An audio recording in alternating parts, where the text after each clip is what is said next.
Reset start. अब हम लोग इस पूरे सेक्शन को टाइम के अंदर करने की कोशिश करेंगे। डन। और वो टाइम किस तरीके से चलेगा ये देखना। फाइंड द रेशियो इन विच एक पॉइंट है, ये जो लाइन सेगमेंट इस पॉइंट को कुछ बीच में कहीं पे भी काट रहा है। बीच का मतलब बिल्कुल मिडिल नहीं है। -3,6 और -5,-4 और -2,3। ठीक है, इसको ए और बी नाम दे देते हैं और इसे पी नाम दे देते हैं, यूनिवर्सल नाम। पी काटने वाला बिंदु यूनिवर्सल होता है। यूनिवर्सल मतलब हमेशा ज्यादातर नाम हम इसको ही देते हैं। इसका सेक्शन फॉर्मूला लिखेंगे। पी पॉइंट पे सेक्शन फॉर्मूला m1x2। सबसे पहले इसको divide line segment joining the point ये let the ratio x/1 B के तो मान ले लो भाई के तो कुछ भी x मान सकते हो। चलो x/1 तो m1x2 प्लस m2x1 अपॉन में m1 प्लस भाई मैं लेट करूंगा same delta m1y2 plus m2 delta y1 upon में m1 प्लस लैम्डा तो नहीं तुम्हें भी था। मैंने कल यही याद करने को कहा था। अब इसमें वो x और 1 रेशियो है।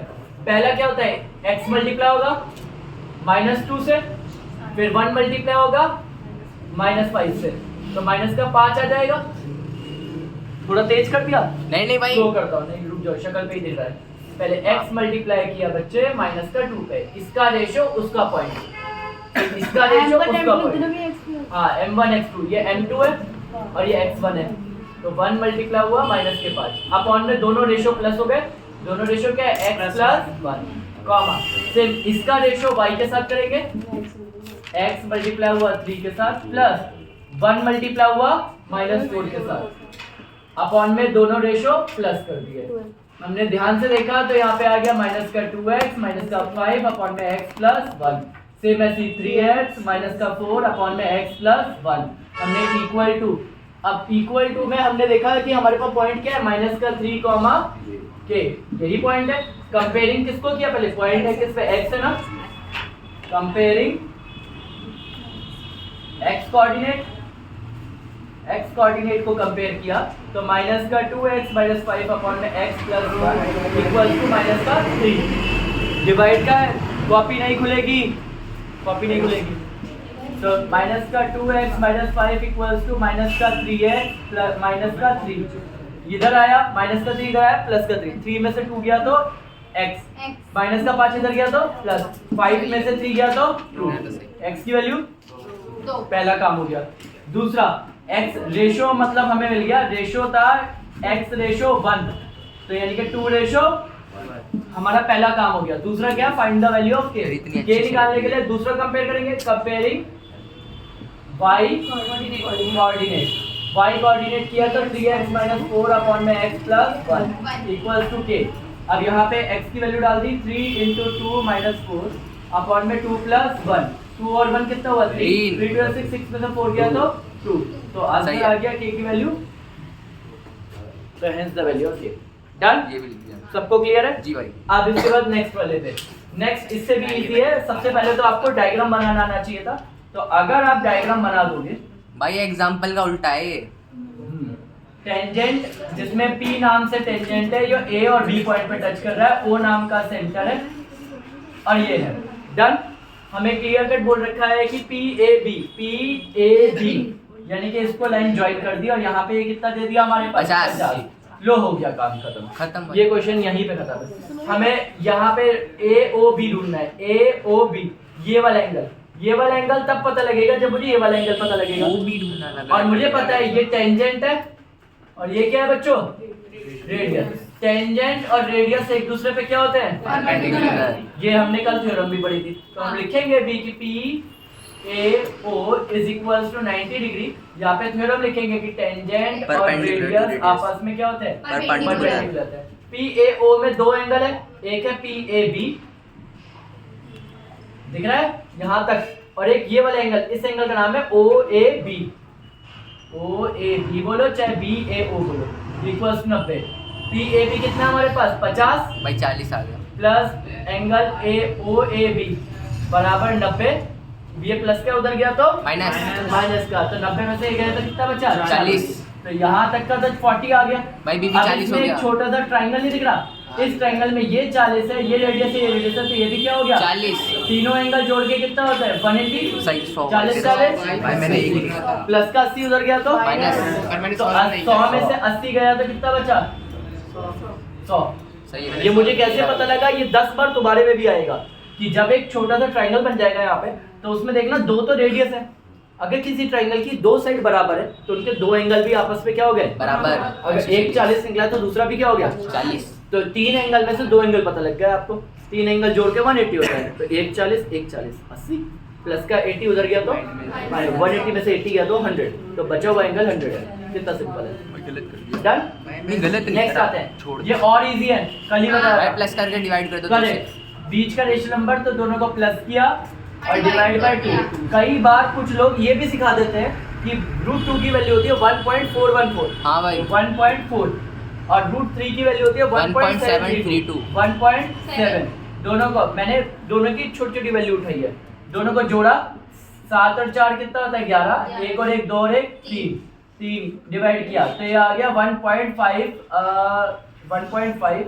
अपने पास बचा 3, 1.5 डिवाइड करना पड़ेगा 31 डिवाइडेड बाय 2, 3 वो सही है 1 जा ये लोग नहीं करवाए 2.1125 जा 10, जहाँ बचा 1 पॉइंट लगाया 0 चढ़ाया 25 जा 1.55, ठीक है। तो 1.5 कई बार आंसर ये लिख देते हैं, ये भी लिख दोगे तो फिर गलत नहीं करने वाला, समझ गए, मिल गए 1.55 थोड़ी होगा 1.55 समथिंग कुछ अच्छा चल 3.1 है ना हाँ 3.1 है ना।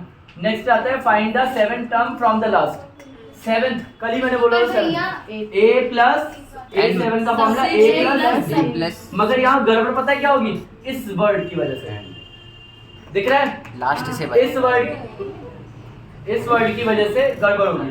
अब इस वर्ड की वजह से क्या होगा, ये सीधी जो एपी चल रही है उल्टी हो जाएगी। उल्टी हो जाएगी उल्टी करनी पड़ेगी, तो यहाँ 3 प्लस उल्टी होके करनी आगे बढ़ रहा है ना, हाँ। 3 प्लस होके आगे बढ़ रहा है ना, ध्यान से देखो, वहाँ 3 क्या होगा माइनस। तो एपी को उल्टा कर दोगे तो 184 पहली टर्म हो जाएगी, 3 कम करोगे तो 181 डॉट डॉट डॉट ऐसे करते करते आखिरी टर्म 7, और a प्लस 6d में a कितना है 184, d निकालोगे तो a2 माइनस a1 माइनस का 3 आ जाएगा, a 181 में से 184 जाएगा तो माइनस का 3 आएगा। इन दोनों को कहाँ पुट करोगे, यहाँ पे 184 प्लस 6 मल्टीप्लाई माइनस का 3, 184 माइनस का 18 कितना आ जाएगा 166 सही है भाई, 166।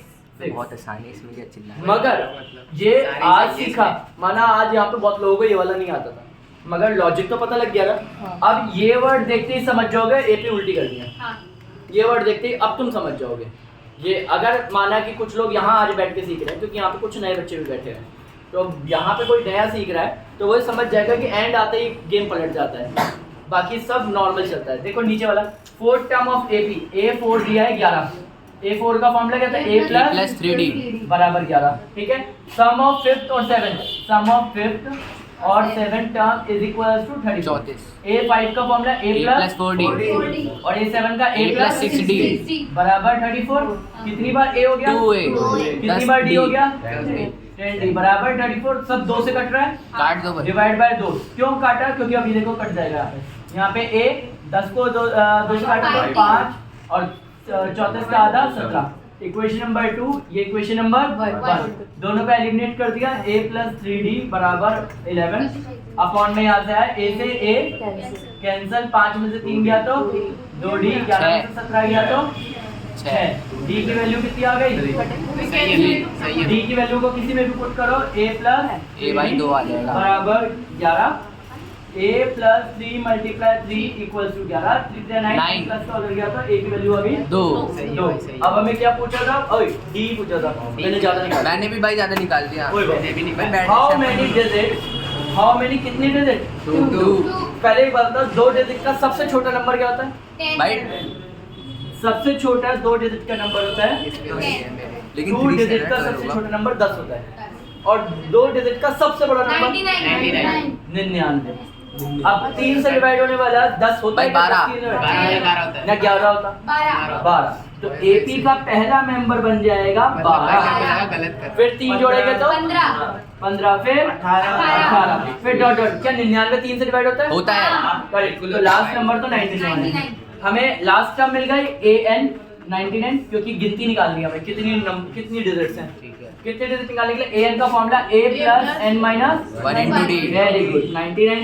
a कितना हमारे पास 12 प्लस n माइनस 1 d कितना हमारे पास 3 99 प्लस का 12 उधर गया उधर तो गया, minus 97 तो 99 में से 12 गए तो 87 और यहाँ पे 3 मल्टीप्लाई में By divide तो 29 n माइनस 1 बराबर 3 बन जा 3 2 जा 6 3 9 जा 27 माइनस का n उधर भाई गया 30 तो 29 प्लस 1 कितना हो गया 30 सही है भाई, सही है, सही है। भाई जीत महंगी है भाई। A to Z सही है भाई, मैं सही करना